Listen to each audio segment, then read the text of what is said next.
Madame, Messieurs, bonsoir et bienvenue à ce nouveau numéro de l'émission d'Écrit Info, magazine d'analyse d'actualité politique et sociale qu'on a lancé ici à CPL Télévision. Nous prenons des questions majeures qui retiennent l'actualité dans ces deux domaines. On les met sur la table et on tente de leur donner une forme.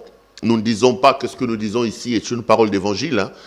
Nous ne sommes pas des prophètes et on ne vous appelle pas à dire oui et amen à tout ce que nous disons ici. Nous exposons nos propos étant pris de vos critiques parce que nous restons convaincus que du choc d'idées, la lumière finit toujours par jaillir. Laissez-moi vous dire merci pour la confiance que vous n'arrêtez de nous témoigner, pour le sérieux que vous n'arrêtez d'afficher en nous appelant, en nous critiquant. Merci de continuer les débats comme on a toujours dit dans le couloir chaque fois que nous faisons des émissions ici. Ça nous va droit au cœur et nous pensons que c'est véritablement ça la démocratie. La démocratie, ce n'est pas le règne de la pensée unique, mais la démocratie, c'est la contradiction.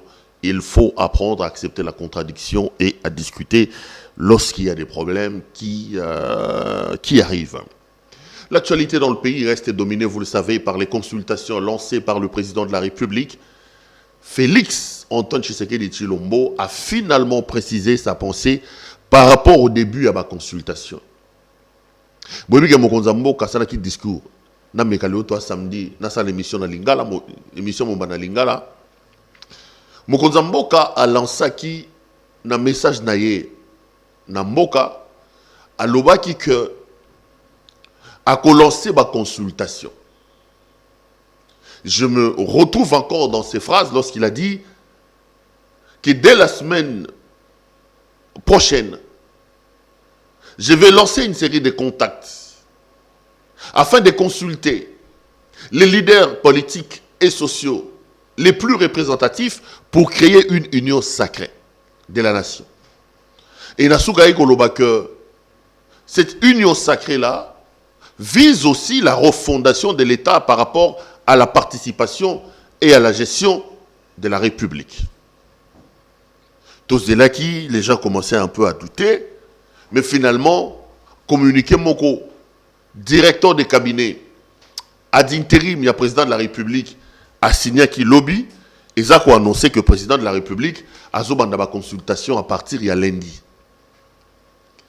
Et dans les communiqués, il est dit, Nazongi na Lingala, que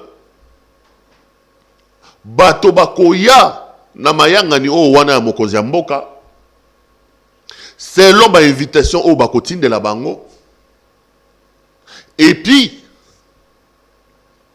selon ordre na ba date na ba heure au bakotine ba ba invitation et koloba que ba bakoya na consultation eli mbato mokonzi ya mboka ko bengisa parce que le service de la présidence bakotine daka ba invitation ko luka luka bato. Mais il y a eu quelques petits soucis, quelques petits problèmes par rapport à ces consultations, notamment, et pas Bandeko Nabiso et FCC.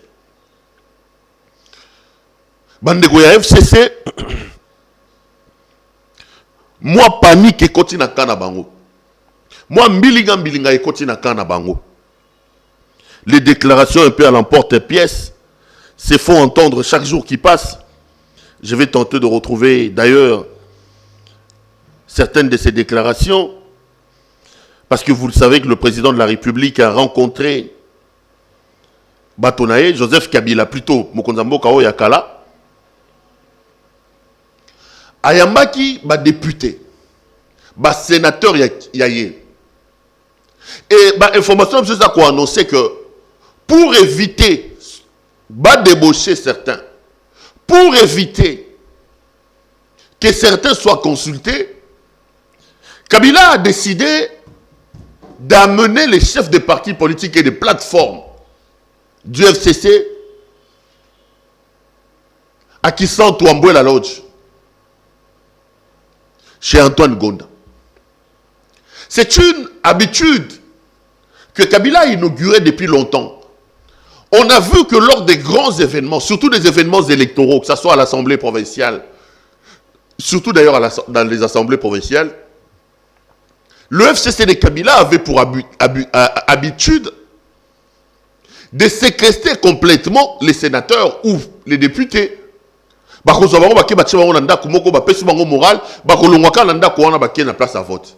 a l'impression que Kabila veut rééditer cette façon de faire.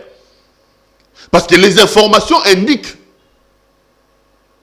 que prétextant une réunion extraordinaire, le FCC va prendre les chefs des partis politiques, les chefs des plateformes et des regroupements politiques qui composent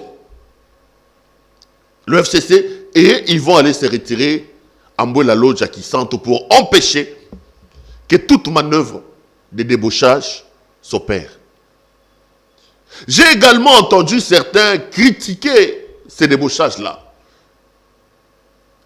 L'étonutriant Chadari a dit ceux qui va pesi mbongo, zombongo et zambongo à l'État. Mais je voulais d'abord vous faire le point sur les quelques déclarations que Kabila Yemoko Salaki na Kingakati kuna tanga yambaki batunaye. Kabila par exemple dit que voulez-vous que je puisse vous dire au sujet de la coalition? On est au point mort. Ça c'est ce qu'il a dit devant les parlementaires. Non seulement que Félix Tshisekedi parle des divergences, mais Joseph Kabila lui-même reconnaît qu'à l'heure actuelle, la coalition FCC-Cash est au point mort. Moi, je suis content, je suis heureux que ce soit Félix Antoine Tshisekedi, que ce soit Joseph Kabila, qui se rendent compte aujourd'hui de l'impossibilité, de la difficulté qu'ils ont à rester ensemble dans ces mariages contre nature, qui amènent notre pays vers la dérive, qui amènent le pays vers un mur. Ceux qui ont l'habitude de me suivre savent ce que j'ai toujours dit, et j'ai toujours pensé que Kabila et Félix Antoine Tshisekedi, dans un couple et dans un mariage, ils nous amèneront nulle part. Et Kabila lui-même dit que la coalition est aujourd'hui n'a point mort. Ça veut dire qu'il reconnaît qu'il y a des sérieux problèmes. Il ne s'arrête pas là parce qu'il a quand même fait plusieurs déclarations sur la question. Il a dit beaucoup de choses. Kabila dit par exemple, en 1960, un président élu, grâce à une majorité qui n'était pas la sienne, et il décide que le plus grand ennemi, c'était cette même majorité, et le reste, c'est l'histoire. L'histoire qui risque de se répéter. Ça, c'est une menace à pleine voilée. Et c'est comme ça, c'est des propos qui viennent asseoir la thèse des gens qui disent que c'est la panique dans le rang de Kabila.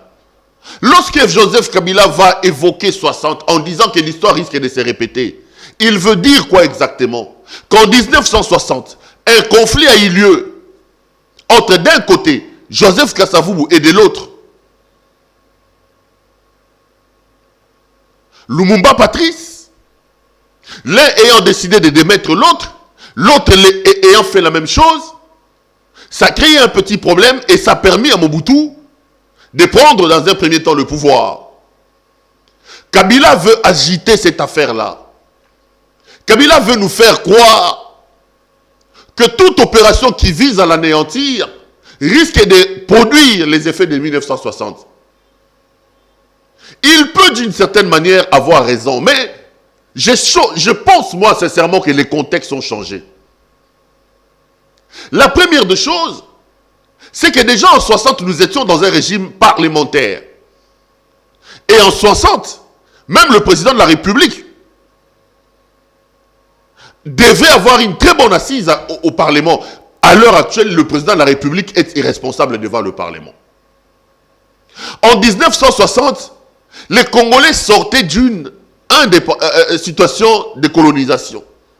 On n'avait pas une certaine maturité comme on l'a aujourd'hui. On n'avait pas vécu tout ce qu'on a vécu aujourd'hui. Aujourd'hui, 60 ans après, le peuple, la dynamique de la rue peut dicter sa loi d'une certaine manière. Et elle l'a déjà fait. Nous sommes en 2015 ici dans ce pays, lorsque Kabila tente de conditionner l'élection prévue en 2016. Par un recensement, les gens sont descendus dans la rue et Kabila a capitulé avec Obé Minakou comme président de l'Assemblée nationale. Nous sommes ici au Congo. Lorsqu'on arrive en 2016-2017, Kabila refuse d'organiser les élections. Il obtient son glissement. Le peuple fait entendre sa voix, il descend dans la rue. Rossi Mukendi est parti, Thérèse Kapangala est partie, Kabila a capitulé. Au point où, scrutant plutôt l'opinion publique, Kabila a compris que c'était un homme honni et vomi, qu'il ne pouvait pas nous imposer Emmanuel Ramazani Shadari. Rossi a payé de son sang, Thérèse Kapangala a payé de son sang, et ça poussait Kabila à organiser les élections, non seulement organiser les élections, mais avoir peur de la dynamique de la rue, en n'imposant pas Emmanuel Ramazani Shadari. Ceci me donne l'occasion de lancer un appel pathétique. Que vous soyez en France, que vous soyez en Belgique, que vous soyez ici au Congo, je vous ai toujours dit, il y a des évidences, il y a des choses pour lesquelles les hommes sensés qui ont un peu d'amour pour leur pays doivent faire taire leurs armes, résoudre le problème et rentrer. Aujourd'hui, je vous dis toujours, le problème du Congo, d'une certaine manière, c'est Joseph Kabila. Le problème du Congo, c'est le FCC. Les amis, la dynamique de la rue n'est pas avec Kabila aujourd'hui. Supposons que Joseph Kabila décide d'une certaine manière, après les consultations de Félix Tshisekedi, de jouer le coup de Mobutu en 1960. Il va gouverner où? Avec qui? Kabila ne saura pas supporter la dynamique de la rue. L'homme de Kingakati, ne vous trompez pas.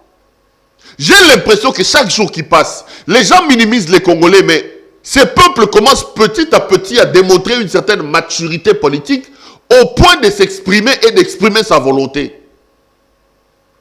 Si le FCC pense qu'ils peuvent minimiser la population en se disant on peut réitérer l'exploit de Mobutu en 60 ou en 61, j'ai l'impression qu'ils se trompent. J'ai dit toujours, Félix Tshisekedi peut arriver au pouvoir de la manière dont on s'est décrié, critiqué par le FCC, et plutôt par la Mouka. Mais l'homme est encore épousable aujourd'hui. Il a encore la chance, le crédit d'être épousable aujourd'hui. Et c'est d'ailleurs pour ça que j'ai dit, une union sacrée entre Katumbi et Félix, ça n'empêchera personne. Ça fera du bien. Une union sacrée entre Félix Tshisekedi et Jean-Pierre Bemba, personne ne va se plaindre. Une union sacrée entre Félix Tshisekedi et Martin Fayulu, personne ne va se plaindre. Et Félix Tshisekedi, non seulement qu'il est épousable, mais il a aussi deux dynamiques sur lesquelles il peut jouer s'il est affûté. D'abord, c'est la dynamique de la rue que Kabila ne contrôle pas. Kabila peut capituler à tout moment et les Congolais sont capables de montrer à Kabila que nous ne t'aimons pas. Et ça, c'est la vérité. La deuxième chose, c'est la communauté internationale. Au soir de son mandat, au sortir de son mandat, Kabila vivait complètement en autarcie. Il n'était plus en odeur de sainteté avec nos partenaires multi et bilatéraux. Donc ces deux choses-là peuvent aider Félix Tshisekedi d'une certaine manière à jongler et à jouer et à faire mentir Kabila lorsqu'il nous dit que l'histoire des 60 peut se répéter. Il dit, il est où les Thomas qui ne croient pas qu'il y a eu un accord. Il parlait de l'accord qu'il a eu avec Kabila, avec Félix Antoine Tshisekedi. Il est évident que la cause principale de la crise actuelle, ça c'est Kabila qui parle. Il est évident que la cause principale de la crise actuelle, c'est le non-respect de l'accord. Et plus grave, du non-respect de la Constitution. On ne partage pas les mêmes valeurs avec nos amis de Cash. C'est Kabila, selon nos confrères de Jeune Afrique, qui dit ça. Mais comment le FCC peut évoquer les accords qu'il ne nous publie pas? Montrez-nous finalement ces accords, j'ai toujours dit ça. Et lorsqu'il parle du non-respect de la Constitution, Nazan a pensé à justifier le mal par le maltais. Vous savez que je suis assez acerbe contre Félix Antoine Tshisekedi. En 2 ans, nous avons pensé qu'à ça, l'OT. Ne nous voilons pas la face. Et tant que vous batounez, j'ai toujours dit, si accord il y a, lorsqu'ils sont allés signer les accords, ils ne nous ont pas demandé. Félix Antoine Tshisekedi Tshilombo, président de la République, Kabila Kabange Joseph, président honoraire. Quand ils ont décidé d'être en accord, on lancé sondage. Non. On ne peut pas justifier le bilan, à mon point de vue, catastrophique du régime Félix Antoine Tshisekedi et Kabila par le fait que non. On devient autorité, on devient président de la République pour résoudre le problème majeur de la population. Donc, argument là, pour moi, ça ne tient pas. Et j'ai toujours dit, même si on va parquer dans le tribunal, on ne peut pas empêcher un peuple meurtri qui souffre de demander à son président de la République des comptes. Toi, on a maïté, toi, on a couranté, toi, on a l'aura liaté. La seule personne auprès de qui on doit aller s'adresser pour demander ces choses-là, c'est le président de la République. Beaucoup de Pexabi soit ngoté, beaux à la bataille, des pestes, à cache tout ça là. Mais Kabila a raté une occasion de se taire. Lorsque Kabila dit, Nabatouné FCC, que le problème c'est le non-respect de la Constitution. En 18 ans, Kabila est passé maître en violation de la Constitution. Je ne veux pas justifier un mal par un mal. Mais je veux tout simplement que les fossoyeurs de la Constitution d'hier, les violateurs de la Constitution d'hier, ne deviennent pas aujourd'hui des donneurs de leçons. C'est le seul problème que j'ai avec un type comme Kikaya, par exemple, Bin Karoubi. Vous nous avez géré ici pendant 18 ans. Vous êtes illustrés dans la violation de la Constitution. Vous avez brimé les droits des gens. Lisez les rapports de Human Rights Watch. Ida Sawyer de Human Rights Watch a été chassé ici comme un malfrat parce que les rapports étaient tout le temps accablants sur les violations des droits de l'homme. Lorsque Kabila va démembrer les provinces de la RDC et qu'il décide de nommer les commissaires spéciaux, Kabila peut-il aujourd'hui nous dire le concept de commissaires spéciaux, il a trouvé ça dans quelle loi? Il a trouvé ça dans quelle constitution? L'objectif était simple. Kabila, à ce moment-là, il a accepté de violer la Constitution pour des raisons politiques. Parce qu'il avait peur qu'en organisant les élections après le démembrement des provinces, que Moïse Katumbi puisse tout rafler.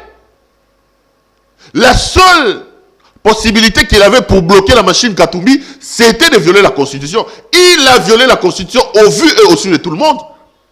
Il ne peut pas aujourd'hui nous donner des leçons de respect de la Constitution, Kabila. Il a raté une bonne occasion de se taire.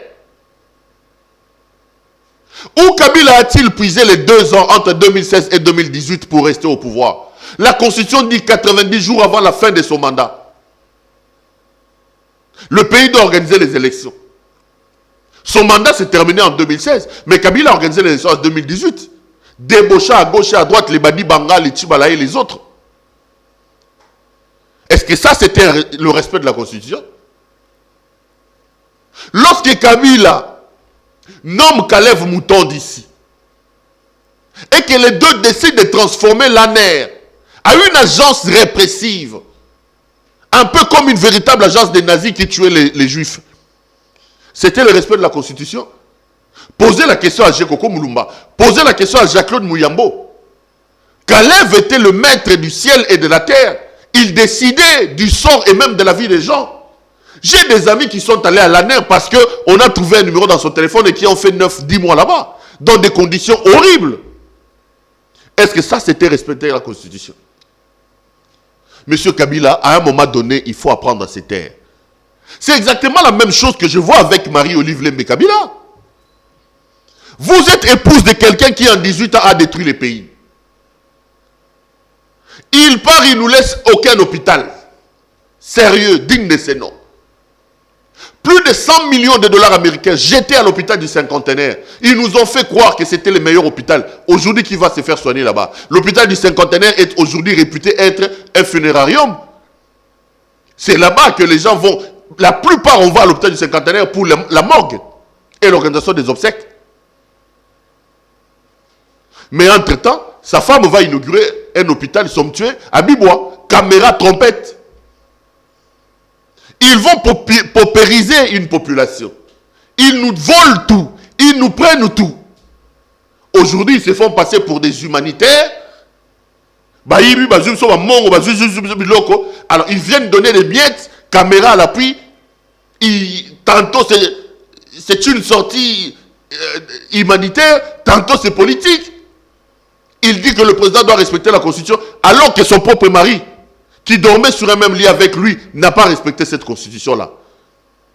Je ne veux pas, les amis, qu'on justifie le mal par le mal, mais je veux tout simplement demander à nos amis du FCC de se taire. Et ça, ce n'est pas un chèque en blanc qu'on donne à Félix Tshisekedi. Ce n'est pas un chèque en blanc qu'on donne à l'UDPS. Messieurs, arrêtez de boire. Travaillez et démontrez-nous.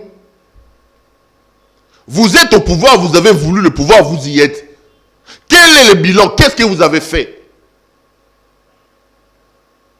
Donc, quand Kabila dit que les autres ne respectent pas la Constitution, je trouve ça quand même assez compréhensible, parce que lui-même, il n'a pas respecté la Constitution. Cela ne veut pas dire que son successeur aussi doit violer la Constitution, mais lui, il doit tout simplement se taire. Il dit, il est évident que la cause principale de la crise actuelle, c'est le nom, ça je vous ai fait lire, c'était donc ces quelques extraits de ce que Kabila a dit à ces hommes que je voulais partager avec vous tout en les commentant un peu. Mais il y a un autre larron de ces conflits-là, c'est l'UNC. Il y a des rumeurs, des opinions qui se détachent au sein de l'UNC de Vital Kamerhe. Hier, le président de la Ligue des jeunes de l'UNC a fait une sortie médiatique en disant que l'UNC ne participera pas aux consultations du président Félix Antoine Tshisekedi si Vital Kamerhe est resté en prison. Que dans ces conditions-là, l'UNC ne participe pas. Les amis, à un moment donné, nous devons savoir ce que nous voulons exactement. Vous voulez avoir mon point de vue? J'ai suivi le procès de 100 jours. Je reste convaincu que ce procès de 100 jours n'était pas un procès politique. Vous voulez avoir mon point de vue? Je reste convaincu que M. Kamerhe a à se reprocher dans la gestion des 100 jours. Nous avons, nous tous, suivi le procès en direct. Aujourd'hui, on nous dit qu'il est malade. Si c'est pour des raisons humanitaires, je suis pour que l'homme aille se faire soigner. Mais dès là, à conditionner une participation à une procédure, à un processus politique de consultation par la sortie de Vital Kamerhe, je pense que l'UNC est en train de taper sur une pierre. Ou alors, on va dire que vous défendez quelle valeur? Nous avons suivi le procès ici. On a entendu les pressions que Kamerhe faisait pour que l'argent sorte. Le gouverneur de la Banque centrale vous a dit qu'il a dit au directeur de cabinet qu'il n'y avait pas de moyens. Le directeur de la Banque centrale a dit qu'il a expliqué qu'il n'y a pas de moyens et on lui a ordonné d'aller prendre dans les réserves d'échange. Et cet homme-là aujourd'hui, vous voulez nous dire que pour vous faire consulter, il faut m'abusser dans la prison. Si Kamerhe doit sortir de la prison, et Benjamin Wenga qui est là-bas, le DG de l'OVD, il fait quoi? Lui, quand vous suivez son procès, vous avez l'impression que d'une certaine manière, ce sont des victimes collatérales. Et mon grand frère Bamaros qui est là-bas en prison, Bamaros Lobota, qu'est-ce qu'il est en train de faire là-bas? Ils sont moins congolais que Vital Kamerhe. Vous voulez nous imposer, nous accepter que Kamerhe sorte de la prison. Si le président de la République fait ça, je serai le premier à le critiquer. Mais l'UNC demande aussi l'évaluation de la marche du cash. Ils disent qu'ils sentent que le président de la République veut tisser d'autres alliances. Mais le président ne peut pas tisser d'autres alliances s'il n'évalue pas encore la marche. Deux choses à dire là-dessus, les amis. La première, je suis surpris que l'UNC, sentant venir le danger, avec le rassemblement, l'union sacrée qui doit se créer autour du président de la République, demande ces choses. Bafanda Kiawa Bandeko.